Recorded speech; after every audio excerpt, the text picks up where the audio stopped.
Since 1946, Murphy's Builder Supply has been serving the folks of Jessup, Wayne, and surrounding counties with quality products and knowledgeable service. Matter of fact, they feel they sell service first to make sure you get exactly what you need for your home improvement projects. And with each employee at Murphy's being there for 10 years or more, you know you're talking with someone with the experience to help you with building supplies, tools, paint, and all the things you need from a full-service hardware store. The best choice in home improvement is Murphy's Builder Supply, 156 Northeast Broad Street, Jessup. At Broadhurst Landfill, keeping our communities safe is the most important thing we do. Our local team of environmental managers, engineers, and scientists ensure that the long-term management of the landfill is safe for our workers, customers, and the environment. To learn more, visit our website at www.broadhurstlandfill.com. Or you can go to the website, click Visit Us, and sign up for a tour to see firsthand how we operate. We hope to see you soon. An exceptional car buying experience is closer than you think. Mike Birch Ford in Blackshear has the best prices, service, and selection. Why go anywhere else? At Mike Birch, you don't have to haggle, and you'll get top dollar for your trade. Our finance team's ready to help, even when others can't. No matter where you are, buying a new car has never been easier than at Mike Birch Ford in Blackshear and at MikeBirchFord.com. Right on the corner, right on the price. Stop the search. Call Mike Birch. Jessup Premium Storage, 1455 South 1st Street is Jessup's best place to store your valuables. Whether it's furniture between moves or just a place for the overload, call Jessup Premium Storage at 530-8003. That's 530-8003. Jessup Premium Storage units are indoors, climate controlled, and they have 24-hour surveillance and on-site management. You have 24-hour, 7-day-a-week access to your unit. Sizes range from 5x5 to 10x25. They also have outside covered and uncovered spaces available for vehicles, boats, trailers, and RVs. Jessup Premium Storage on the Waycross Highway in Jessup. Good morning. You're listening to the Big Dog, WIFO, 105.5 FM in Jessup. High today is going to be right around 58 degrees with mostly sunny skies. Low tonight of 29. The Audubon is 7.6 feet and cresting. Currently here in southeast Georgia, we have 25 degrees. It is now time for the world-famous Butch and Bob Show, brought to you by Murphy Builder Supply, Northeast Broad Street in downtown Jessup. Also brought to you by Republic Services, Jessup Premium Storage, and Mike Birch Ford in Blackshear. Well, we got a bunch of folks in here this morning, including Heather Altman, who's the, what is your official title down there at the Wayne County Tourism Board? I am the Director and Event Coordinator for the Wayne County Board of Tourism. All right, so you're the paid help down there, right? I am. All right, Heather. What's that? I'm the workhorse. You're the workhorse. Heather Altman here this morning here from the Wayne County Board of Tourism. And it's the getting toward the end of January, so usually at this time we talk about a special event coming up here that y'all put on, and we got the folks in here to know all about it. Go ahead, Heather. That's correct. This morning we're here to talk to you about our 5th annual Wayne County Coon Jam, which kicked off last night. I have with me Michael Lewis, which is the workhorse behind this event. He came to us about 5 years ago and talked to us a little bit about it and said, y'all do everything but coon hunting. And so let's talk about it. So we sat down and talked with Michael about it and the board, and they were really interested in what he had to say. And so we've took it on 5 years ago, and it has grew into something that we're very proud to have our name on. With us also is Miss Pat Sutton, which is Mr. Paul Sheffield's daughter. And 2 years ago, we named the event the Paul Sheffield Memorial Coon Jam in honor of Mr. Sheffield and his dedication to this community and coon hunting. So last night we kicked it off. Oh, it did start last night. Yes, it started last night. Teams out there at this moment. Well, no, they're in now. They're in. They come in. I think we walked down there this morning at, I told Michael, I think it was 3:21 when I walked in the house, and we were happy to for them guys to run and had a great night. Everybody come in safe. Everybody's dogs, I think, ran really well, but we were glad to have them come in at 3 o'clock and not cast back out till 6, 7. Cast out. So that's what you call that, casting out? Yes. Is that, am I saying it right, Michael? That's right. Michael, come on up and introduce yourself. I'm Michael Lewis, but what she's meaning by that, on the first round last night, you have a 3 o'clock deadline. Okay. And the final 4 dogs, the high-scoring dogs, they can either split the money or they can go back out and hunt it off. And in a major event like this, it only takes one person to want to go back out and hunt it off. Oh, okay. But luckily last night, they decided to split. They were tired enough. They wanted to go ahead. It was cold. Yeah. But it was Thursday night, and a lot of people had to work, so I don't know. Probably tonight and tomorrow night. So it's a three-night event? Mm-hmm. Okay, let's talk about coon hunting. Tell us exactly what kind of sport is it, how it's done, how it's judged, and that. Then we'll get into the teams, okay? Okay, well, basically what it is, you'll have 4 dogs per cast, and you'll have a guide and a judge on that cast. Where on the first round, the early round we call it, you can have a hunting guide and a hunting judge. On the late round, if you go back out, you'll have a non-hunting judge. But just say like last night, if you have 50 or 100 dogs in a hunt, you're going to have 25 casts, 4 dogs. 4 dogs per basically cast. team per cast. Mm-hmm. Okay. And that their guide will carry them out wherever he may hunt or what have you. Okay. And the 4 high-scoring dogs of all those, 4 high-scoring cast of all those dogs, when they come back, that'll be what you call your final 4.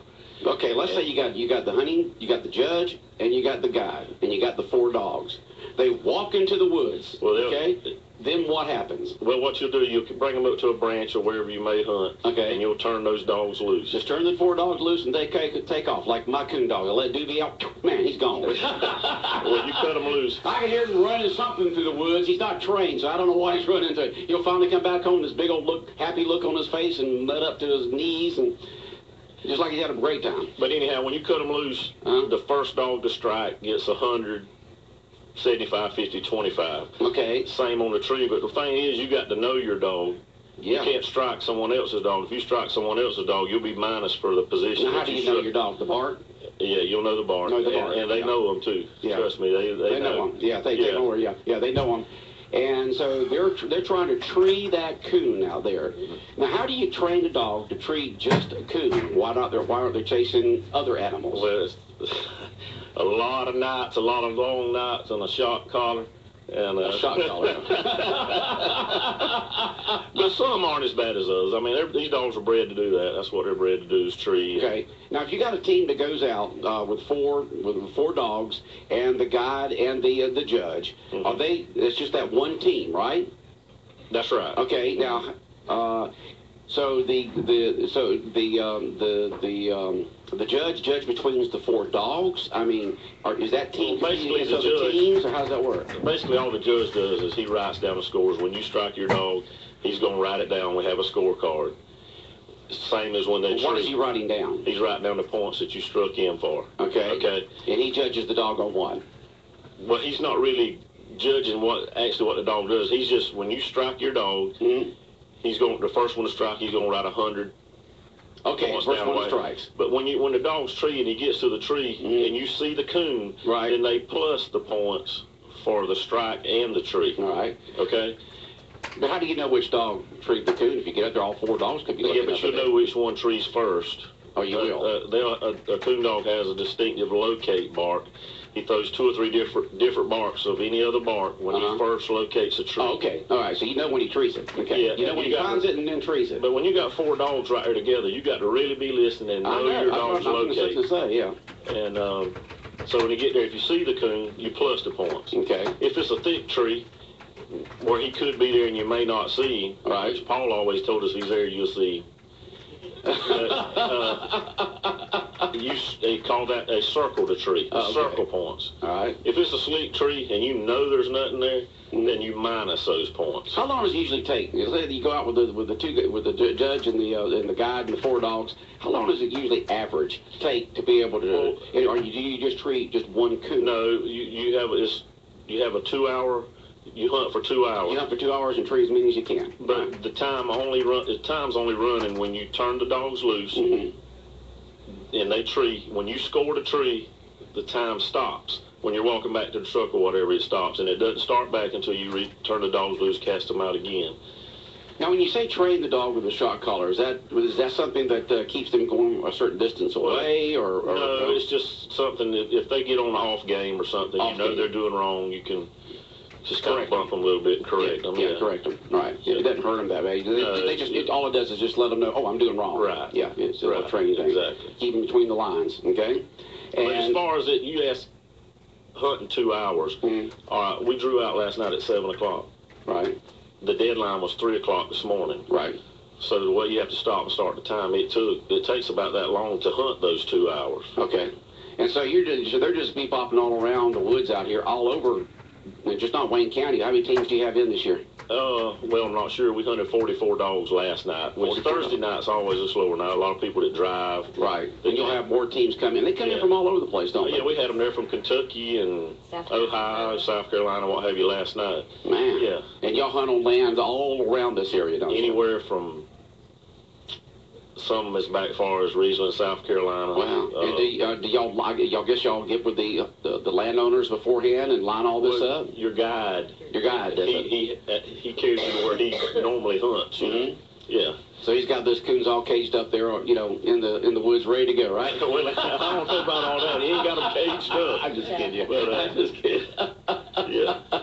But it's an interesting sport. I really didn't know much about it until y'all started coming on here, and every year I have to get talk about it a little bit more. Plus, I want the listeners out there because the listeners are coon hunt. Why are they doing that? A lot of people don't. They have no idea. And neither did I until y'all started coming on here. And Heather, that is a great thing for the tourism board to take on because this brings in these teams from as far as Kentucky. Yes, it's we've had, like I said, very good turnout last night with out of town participation, and a lot of them are from out of town. If it's not just out of state, they're from further different counties around us. But it is a very interesting sport. The Professional Kennel Club is the main, I reckon we'd say. It's the major league of coon hunting. League of coon hunting, and that's what this hunt is. It's a professional kennel club hunt. And so you do have people that will call the office, and, of course, they're thinking we're going to run our dogs and kill some coons, and whoever gets the most coons, because we're always, most of our events are like the most hogs, the most. Right. This is one you don't kill anything. Yeah, this is one you have to say, no, the coons are important to this event. They don't kill them.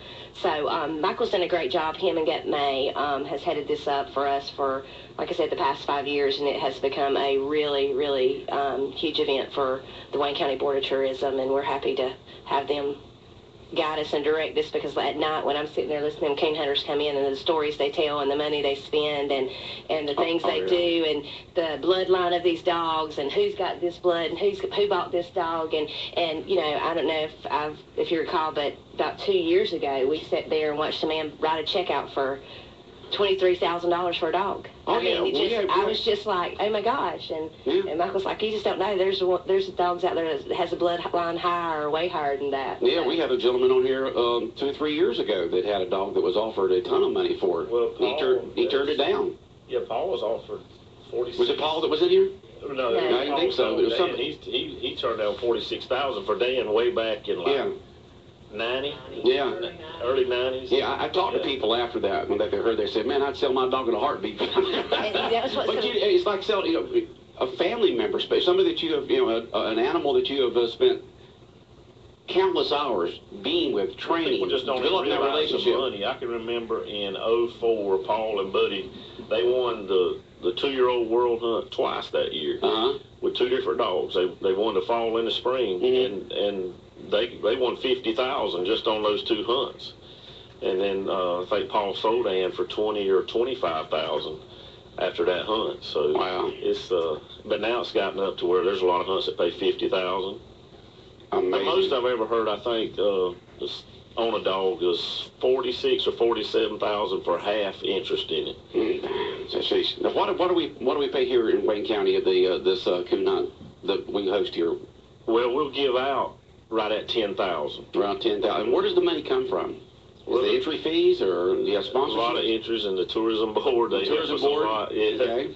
An awful lot. If it wasn't for them, we couldn't do it. Okay. But we have a lot of sponsors, a lot of people that help us, and we get PKC. We get so much money off of that for every dog that's hunted in there to help. Okay. Now you say you got teams coming in. You got 44 dogs last night. You could have 100 tonight, and then some on Saturday night.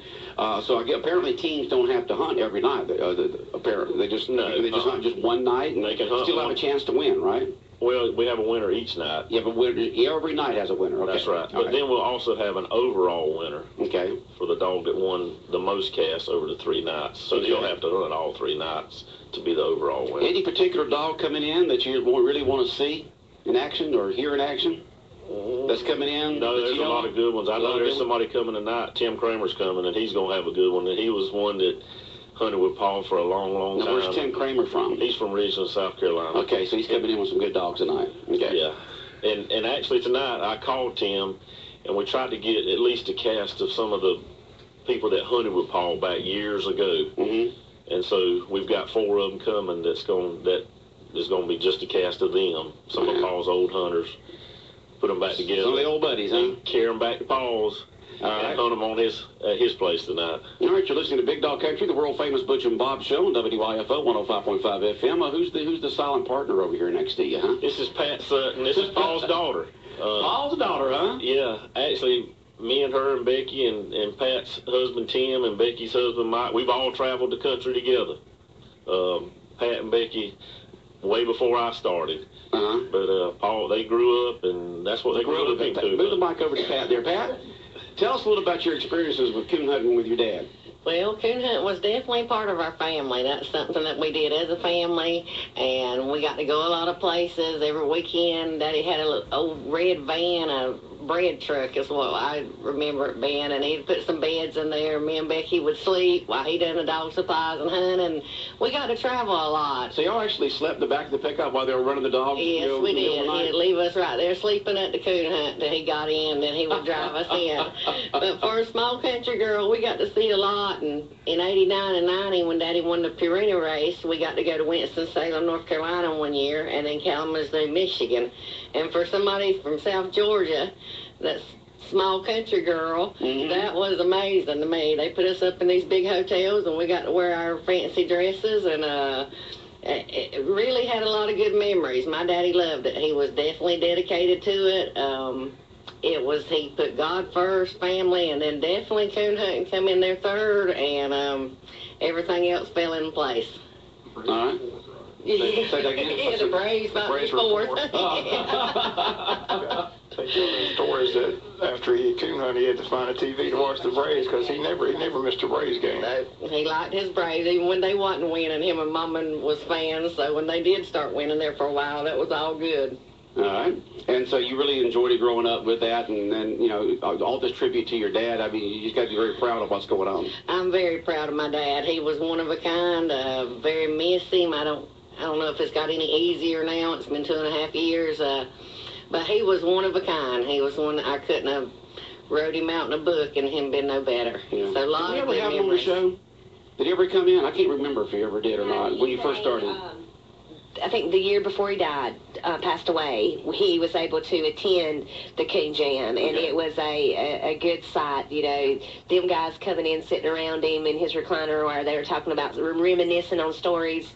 When we did this, oh, Mr. Paul, do you remember we were here? And it was really a good thing. And so I have to say that I think he really enjoyed and was really proud at what we started with Michael and Gut, or Michael and Gut had done, because those were his sidekicks. That was his sidekicks, huh? They handled his dogs. Well, he was the mentor, right? You know, passing it from one generation down to the next, and that's how you do it. And those guys have taught us what coon hunting is all about here in Wayne County. Did you ever wonder, say, Dad, why didn't you pick a sport we could be up during the day and not in the middle of the night? No, he never gave us a choice. He never gave you a choice. Coon hunting was first, and he did like ball now. He loved baseball and softball, and, you know, he sponsored that through the years, and we played a lot of ball during the summer. But during the winter, you coon hunting. Okay, during the winter, you coon hunted, huh? Yeah. All over the country. All over the southeast. We have been places, you know, that most people don't get to go as a young person, especially back then. You know, and so yeah, all over the southeast. Yeah, and of course, you didn't worry about him weren't upset that y'all going to be upset because you didn't have your smartphone with you, or your laptop, or your tablet, or something like that. No, I told Michael you don't worry about it. Morning. We didn't have all that stuff. I remember the red van had the 8-track tape. Yes, sir. I had that 8-track. That 8-track that had the teddy bear on it, song and all. Yeah. That 8-track and that 69 Camaro, and I thought, oh, hot stuff, man. Yeah, we thought we was something now.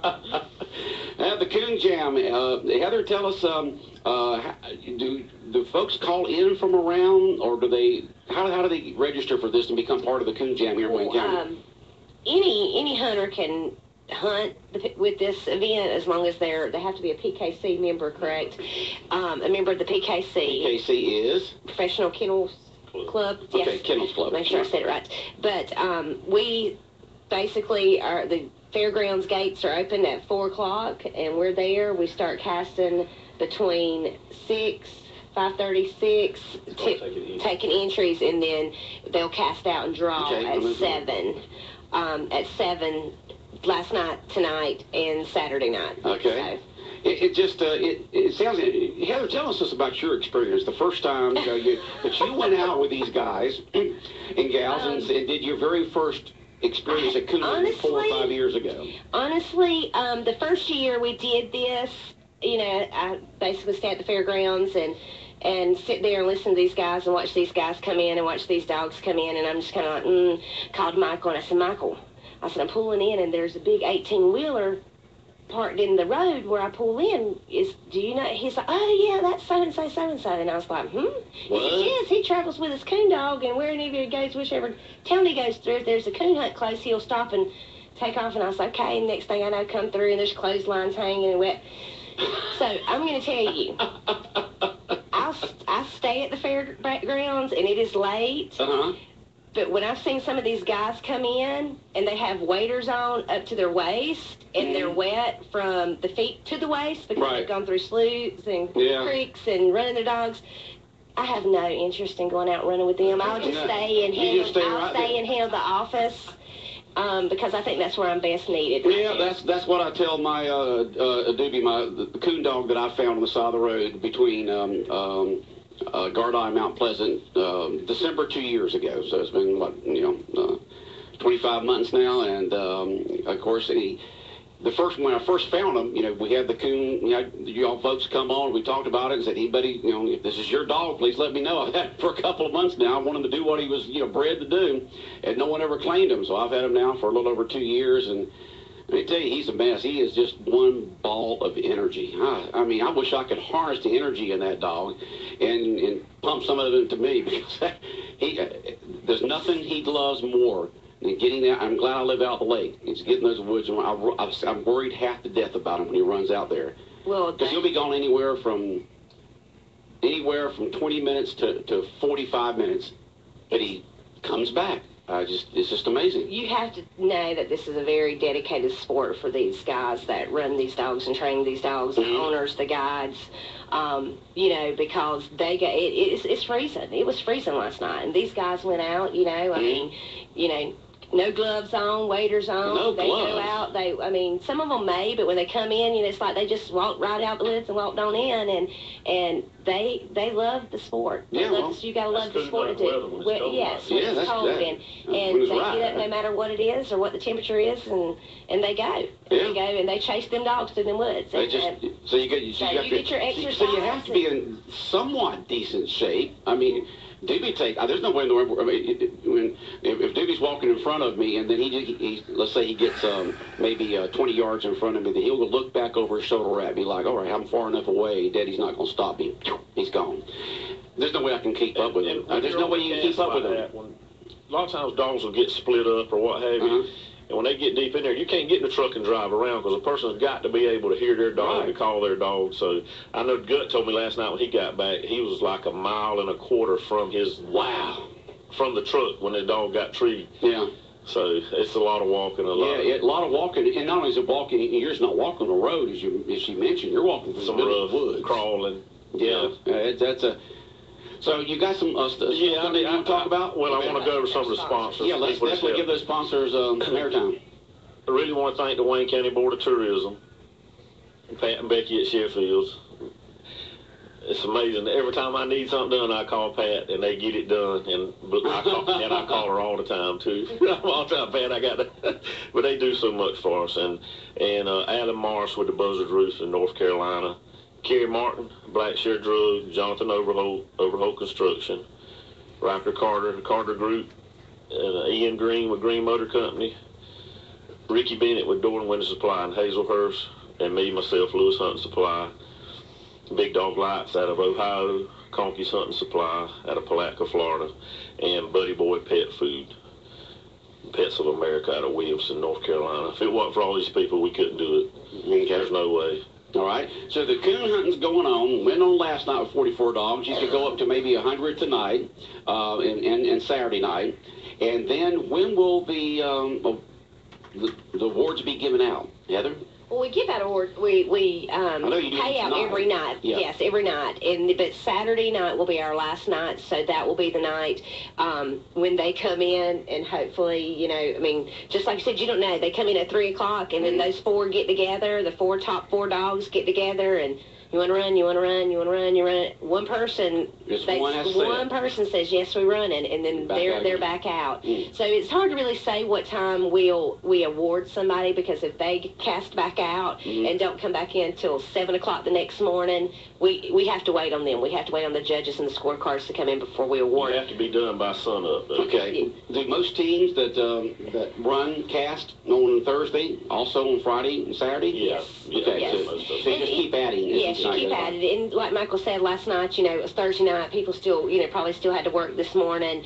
We're looking to probably run all night till daylight on Saturday and Sunday, because if you've got people coming from Florida and Ohio with their dogs, they're coming to run them dogs. So they're going to run. And a lot of these are paid handlers too, and the paid handlers, most of the time they don't split. They don't split. They want it all or nothing. Yes. All or nothing. Yes. All or nothing. And so we'll award ours, I'm going to say, early Sunday morning. Early Sunday morning. Somebody text in, ask Heather when the hog jam's going to be. Did the hog jam and the coon jam used to be at the same time? We had them at the same time, and it just didn't work out. I didn't think it would. It was it's yes, and a lot of work.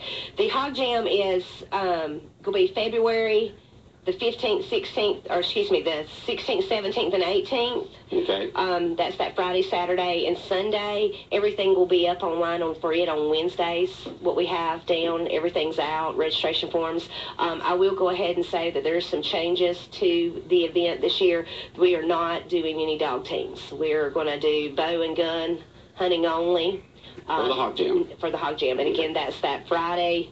I think I just closed my calendar to just say, oh, excuse me, the 16th, 17th, and 18th. Okay, that's when the hog jam's coming up. Coon Jam, Wayne County Board of Tourism sponsoring the Coon Jam going on right now, last night, tonight, and tomorrow night.